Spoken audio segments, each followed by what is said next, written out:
지금까지 시편 89편 길게 생각해 보았는데요. 그 내용 통해서 우리가 제일 먼저 알 수 있는 것은 이 시를 지은 다윗이 지금 엄청난 어려움 가운데 있다.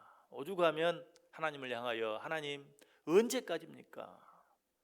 도대체 언제까지 이런 어려움이 계속되어야 합니까? 라고 따질 만큼 너무나 힘들고 어려운 가운데 있었습니다. 자, 그런데 여기서 지난 본문 48절 끝에 보면 어떤 말씀이 나오죠? 셀라.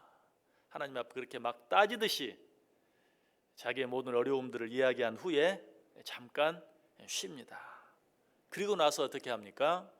오늘 본문 보면 49절 주여 주의 성실하심으로 다윗에게 맹세하신 그 전에 인자하심이 어디 있나이까? 주는 주의 종들이 받은 비방을 기억하소서 라고 말하며 하나님의 도움을 구하는 그런 시인의 모습을 보게 돼요.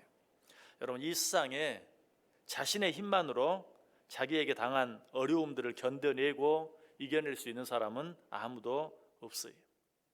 인간은 누구나 자기를 창조하신 전능하신 하나님의 도우심이 필요해요. 그러므로 우리는 어떤 어려운 일이 있을 때 이 하나님의 도우심을 구하는 일에 있어서 지체할 필요가 없어요. 망설일 필요가 없어요. 아니, 그럴 시간이 없어요. 그것이 바로 시간을 낭비하는 것이고 세월을 낭비하는 것이. 내 힘으로 감당할 수 없는 어려움이 있을 때 가장 빨리 하나님 앞에 나아가 하나님의 도움을 구하는 것, 지체하지 아니하고 망설이지 아니하고 하나님께 달려나가는 것, 그것이 시간을 아끼는 것이고 그것이 세월을 아끼는 것이. 왜 우리에게 어떤 어려움이 있을 때 하나님께 도움을 구하는 일을 지체할 필요가 없는가, 망설일 필요가 없는가? 하나님은 우리가 도와달라고 구하기를 기다리고 계시기 때문에 그래요. 이사야 30장 18절에 보면 그러나 여호와께서 기다리시나니 이는 너희에게 은혜를 베풀려 하심이요. 이게 바로 부모들이 자녀들에게 원하는 것이죠. 자녀들이 뭔가 어려움이 있을 때 부모에게 다 이야기하고 도움을 구하기만 하면, 아니 부모는 그렇게 하기를 기다리고 있는데 자녀들이 때때로 나는 그렇게 할 자격이 없어, 나는 그렇게 하기에는 너무 큰 죄를 지었어 라고 하면서 지체하고 망설이죠. 그것이 부모의 마음을 더 아프게 하죠. 마찬가지 하나님은 우리를 도와주시기 위해서 기다리고 계세요. 그러므로 지체하지 않고 가장 빨리 그 하나님께 나아가서 도움을 구하는 것, 그것이 하나님을 기쁘시게 하는 것이요, 그렇게 할 때 하나님은 기꺼이 우리를 도와주신다. 이사야 1장 18절에도 말하죠. 여호와께서 말씀하시되 오라 오라 우리가 서로 변론하자. 여러분, 이 말은 누가 하는 말입니까? 아쉬운 사람이 하는 말이. 아쉽지 않은 사람은 이렇게 말할 필요가 없어요. 오든지 말든지 지가 아쉬우면 오겠지. 그러나 와서 얘기 좀 하자. 누가 하는 말이? 아쉬운 사람이. 근데 누가 지금 그렇게 말하고 있어요? 하나님께서. 누구에게? 우리에게. 오라! 우리가 얘기하자. 이렇게 하나님은 우리를 간절히 기다리고 계세요. 그러므로 우리는 이 하나님 앞에 언제든지 지체하지 아니하고 나아가서 도움을 구할 수 있어야 합니다. 우리가 이 하나님의 모습을 가장 잘 볼 수 있는 것이 바로 탕자의 비유죠. 탕자는 정말 아버지 앞에 나아가서 도움을 요청할 자격이 없었어요. 그럴 면목이 없는 자였어요. 그럼에도 불구하고 지체하지 아니하고 자리에서 벌떡 일어나서 아버지에게로 돌아갔을 때 아버지는 그를 반갑게 맞아주셨고 목을 어긋맞기고 기쁘게 맞아주셨고, 뿐만 아니라 가장 좋은 옷을 입히고 가장 좋은 신을 신기고 가장 좋은 가락지를 끼우고 가장 좋은 음식을 먹여주시는, 여러분, 이 탕자의 아버지의 모습이 바로 우리 아버지 하나님의 모습인 것을 기억하세요. 그러므로 우리는 어떤 경우라도 이 하나님의 도움을 구하기 위하여 하나님 앞에 나아갈 수 있어야 한다. 성경은 우리 하나님은 환난 때에 만날 큰 도움이시라고 말하고 있어요. 시편 46편 1절에 하나님은 우리의 피난처시오 힘이시니 환난 중에 만날 큰 도움이시라. 실제로 우리 하나님께서 우리가 환난을 당하였을 때 우리의 큰 도움이 되어준다는 증거가 시편 94편에 아주 잘 나타나 있어요. 시편 94편을 기록한 시인도 너무나 큰 어려움 가운데 있었어요. 그런데 어려운 가운데 있는 것이 문제가 아니라 더 큰 문제는 그 어려운 가운데서 자기를 도와줄 자가 하나도 없었다는 것이. 그래서 시편 94편 16절에 누가 나를 위하여 일어나서 행악자들을 치며 누가 나를 위하여 일어나서 악행하는 자들을 칠까? 누가 나를 도와줄까? 무슨 말이죠? 나를 도와줄 자가 하나도 없다. 그런데 이때 시인에게 도움을 주신, 도움의 손을 내밀어 주신 분이 있었죠. 그분이 누구십니까? 시편 94편 17절에 보면 여호와께서 내게 도움이 되지 아니하셨다면, 무슨 말이? 하나님이 나를 도와주셨다는 것이. 아무도 이리 보아도 저리 보아도 나를 도와줄 자가 하나도 없는데 누가? 하나님이 나를 도와주셨다. 이 도움으로 인하여 시인은 어떻게 되었습니까? 시편 94편 17절 뒷부분 보면 여호와께서 내게 도움이 되지 아니하셨다면 내 영혼이 벌써 침묵 속에 잠겼으리로다. 무슨 말인 것 같아요? 죽고 말았을 것이다. 영원한 침묵 속에 빠지고 말았을 것이다 라고 고백하고 있어요.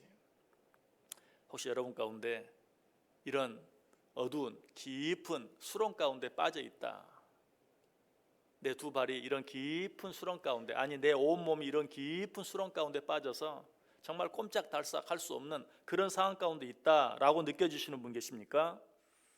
그 가운데서 우리를 건져내실 수 있는 진정한 나의 도움이 되시는 분이 있다는 사실을 기억하시기 바랍니다. 그 하나님께 도움의 손을 요청해 보세요. 하나님은 우리가 그 하나님께 도움을 구하기를 기다리고 계세요. 그냥 기다리시는 것이 아니라 간절히 탕자의 아버지가 날마다 문 앞에 나와서 탕자를 기다렸던 것처럼 우리 아버지 하나님께서도 우리를 기다리고 계세요. 우리가 도움을 요청하는 순간 어때요? 하나님은 우리에게 도움의 손을 내밀어 주세요. 시편 72편 12절에 말합니다. 그는 궁핍한 자가 부르짖을 때에 건지며 도움이 없는 가난한 자도 건지신다.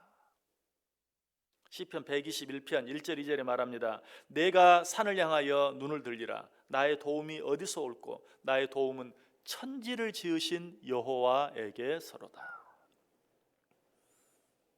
내 도움이 보통 사람, 나보다 조금 나은 어떤 사람에게서 오는 것이 아니라 천지를 말씀으로 창조하신, 그래서 못하실 것이 없는, 원하시는 모든 일을 행하시는 전능하신 하나님께로부터 온다라고 말하고 있어요.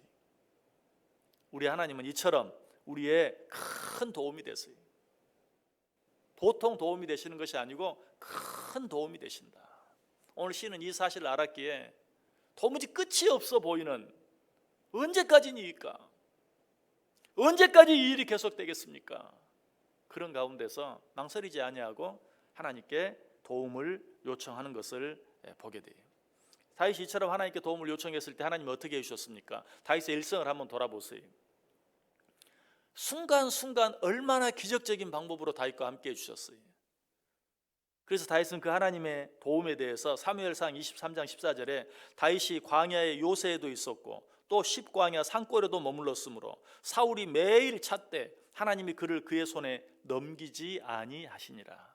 사울에게 쫓기던 다윗의 모습, 사울의 손에 죽지 않기 위해서 광야로 황무지로 도망 다녔던 다윗의 모습을 생각해 보세요. 그런데 그 가운데서 하나님이 어떻게 해주셨다고요? 다윗을 사울의 손에 넘기지 않았다. 여러분, 가장 극적인 장면 하나 생각나지 않으세요?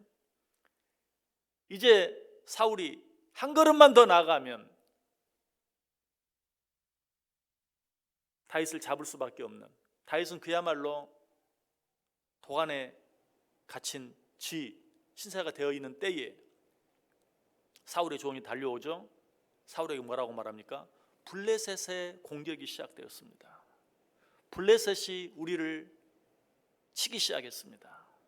한 걸음만 더 가면 다윗을 잡을 수 있고 다윗은 더 이상 피할 수 없는 막다른 곳에 있는데 하나님께서 어떻게 블레셋으로 하여금 이스라엘을 치게 하심으로 한 걸음 남겨두고 뒤돌아서게 만드는, 사울로 하여금 뒤돌아서게 만드는, 이것이 하나님이 우리를 도우시는 방법이. 오늘 하루 어떻게 살기를 원하세요? 우리의 형편, 우리의 환경이 어떠하든지, 내게 어떤 어려움이 있든지 진정한 우리의 도움이 되시는, 그냥 도움이 아니라 큰 도움이 되시는, 원하시기만 하면 무엇이든지 하실 수 있는 하나님께 도움의 손을 내밀어 보세요. 하나님은 그런 자를 물리치지 않아요. 지금도 기다리고 계세요. 그 하나님께 도움을 요청하세요. 그로 말미암아 다윗이 체험했던 그런 기적적인 하나님의 도움을 오늘 하루도 풍성히 느끼고 체험하고 살아가는, 나 자신만 느끼는 것이 아니라 우리 주위에 있는 자들도 하나님이 나를 도우시는 것을 보고 느낄 수 있는, 정말 저 사람 뒤에는 하나님이 계신다 보고 알 수 있는 귀한 삶 살아갈 수 있기를, 귀한 하루 되실 수 있기를 주님의 이름으로 간절히 축원합니다.